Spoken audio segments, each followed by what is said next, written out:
Nobody tells you this, but building a business will test every relationship you have, including the one with yourself. And it took me a long time to realize that I wasn't just building a business, I was building a life. And those things don't always move at the same pace. Being an entrepreneur is weird because you're not just clocking in and out, you're carrying your ideas, your pressure, your deadlines, your money, your expectations, your identity, all at the same time. And while you're juggling that, you're also trying to be a good partner, a good friend, a good son, a good human, right? You want to be present, but you also want to be successful. And it creates this guilt loop. You feel guilty for working too much, and then you feel guilty for not working enough, and then you feel guilty for wanting a break. It's like you're choosing between your future and your present every single day. And nobody prepares you for that. You just wake up one day like, damn, this is harder than building the business itself. And for years, balance wasn't even a word that I understood, right? I'd be editing until 3 a.m., waking up at 7, shooting all day, then trying to squeeze in dates, dinners, family events, right? And mentally, honestly, I was barely there. And I told myself, this is the grind. But let's be real. I was running on adrenaline and fear of falling behind. And when I quit my full-time job last year to go full-time, I thought balance would magically get easier. Boy, was I wrong. Suddenly, everything depended on me. Every invoice, every shoot, every post, every decision, everything. And at the same time, my relationship was growing. Victoria was showing up for me in real ways, but I felt like I was constantly choosing between showing up for her and showing up for my business. And that's not really fair, in my opinion, right? I think the turning point for me was realizing that I never actually communicated how my creative brain works, right? I almost expected her to just get it, right? And once I started saying things like, hey, like, babe, like today I'm gonna be really editing for long hours tonight, right? Or, yo, babe, I need like 2 hours to really reset my brain. Or, hey, babe, like I'm feeling a little bit overwhelmed right now. You think we can have like just a little bit of space so I can recharge and reset? Those little things shifted everything. And it stopped being about choosing work or love, right? It was about letting love into the process. And there was this one moment I remember coming home from a long shoot, just mentally drained, ready to crash. And Victoria had already set up dinner, right? She had created a nice ambiance around dinner. She had a plate for me, candles, music playing, right? Nothing crazy, but something about that moment hit me. My creativity thrives when my life feels supported, right? When I'm not grinding alone. And that's when I really started learning the value of partnership. And love isn't a distraction for me, right? I look at it as fuel. It's almost like a grounding thing. It's the thing that actually makes the work mean something. And I stopped wearing struggle like a personality trait. Like grinding in and day out is not sexy. It's not fun, right? We do it because, I was raised like that. I was raised to work hard and to, set big goals and work hard to achieve them. But I stopped wearing it.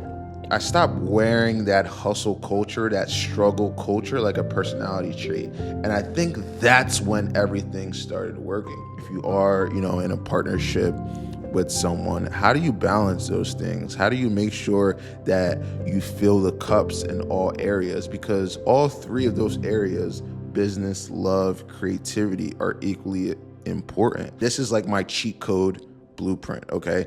Number one is clarity. I create clarity in my week for myself and also for Victoria, right? Right now, we do a lot of content for businesses, for restaurants, and the hospitality group. We have at least 2 to 3 collabs a week, right? So we need to be able to schedule those. So, when Monday comes around, we know what we're doing on a Thursday, on a Friday, right? On a Saturday. And this promotes no surprises, right? So we go into the week knowing what is already set in stone, and we kind of eliminate that last minute stress that we have sometimes when things come up next day and we have to move things around. It just makes sure we're on the same page. So number one is you have to have clarity on your week, what you're doing, right? I never was a big calendar person when I first started out and time blocking. But as you grow, as you scale, little things like that matter because you need to go into your week with an idea of what you're doing. Otherwise, it creates chaos. Number two is containers. So what are your buckets of responsibility, right? For me, I have CEO hours where I focus on all the long-term goals that I'm working on, when I focus on my team and delegating to my team, and everything that has to do with just being a creative CEO. I have CEO hours, then I have creative hours, right?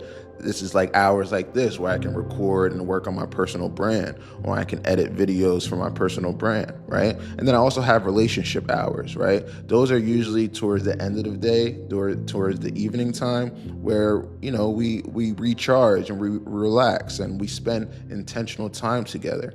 All three of those buckets are equally important. If you take one of those out, then I'm not me, right? You need to have set hours in which you put intentional time into these buckets. And it's not strict. It's not okay, from 12 to 2, I'm going to be doing this, and I have a card cut off at 2:01.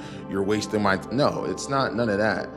We don't have to be strict about it. The key is to be intentional, right? Number three is connection, right? I believe that love lives in the small pockets, right? The coffee runs, the gym sessions, the cooking together, the laying down on the couch, and maybe you guys aren't saying a word, but you guys are enjoying each other's silence, right? The laughing together, the walking together, right? Those little moments are what recharge the creative battery more than anything, more than any fine wine and nice dinners.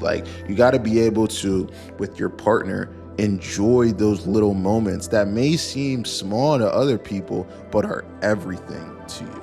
Number four is creativity flow. And the biggest thing is I stopped forcing creativity. Instead, I made systems that keep me going even when I'm not inspired. And what I like to do is assign different parts of the process to a day. So example, Monday is my writing day, right? Where I write all my content ideas. I take 3 to 5 ideas and I fully write them out, right? Why do I do that? So that when I come and shoot, it makes it a little bit more easier on me to be able to express my ideas, right? Imagine if I set up my camera here and I didn't have that, then we'd be talking for hours, honestly, which maybe isn't a bad thing. But I like to keep these videos structured, short, easy to digest, and hopefully you can take something away from it, right? So Mondays are my writing days. Then Tuesdays are my shooting days. That's where I shoot all the content, right? And then Wednesdays are my editing days. That's where I edit all the content. And that makes it easier for me. It makes content digestible instead of trying to do everything all in one day, right? I always find myself, if I try to write ideas, shoot it, edit it, and publish it all in one day, that's a recipe for burnout. I've learned that lesson way too much, right? That's why I'm trying to give the game to you guys, so you guys know how to actually create content and be consistent with it, right? So it's about making systems that keep you going, even when you don't feel like it, even when you don't feel inspired, even when you'd rather be doing something else, right? And balance didn't come from slowing my business down. It came from building a business that supports my life. Because I'm sure a lot of you guys can relate. When you first started your creative business, or when you first opened up your shop, whatever it is, you wanted to create a business that supported freedom, that, you know, you can one day step out of the business and it can still run with or without you, right?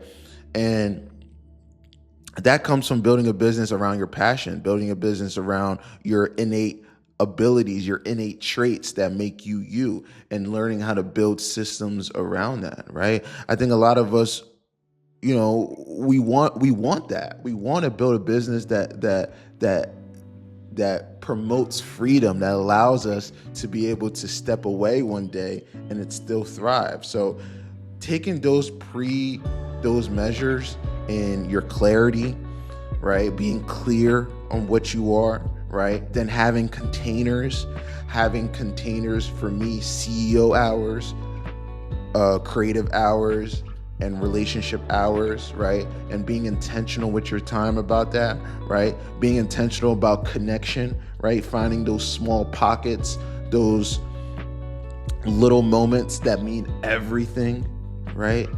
And then your creative flow, finding your own unique creative flow. I'm not saying this is the only way. This is just one way. This is my way that works for me, right? That's what I'm sharing with you guys, right? So those 4 things are what you need to be able to build a business that supports your life, right? We're building businesses that support what we're naturally good at, right? So it doesn't feel like work. We don't want to build a business that runs us. We want to run the business, right? So if you're a creative or a business owner that's building something meaningful, hit the subscribe button, okay? Like, this channel is your blueprint. I'm creating these videos because I wish I had somebody 3 years ago giving me the game. I want to share everything I'm learning about storytelling, about structure, building systems, and building a life that you're actually proud of. So if this helps you, hit the subscribe button, drop a comment on what part hit you the most. I read all of them. All right, so I'll see y'all in the next video. Peace.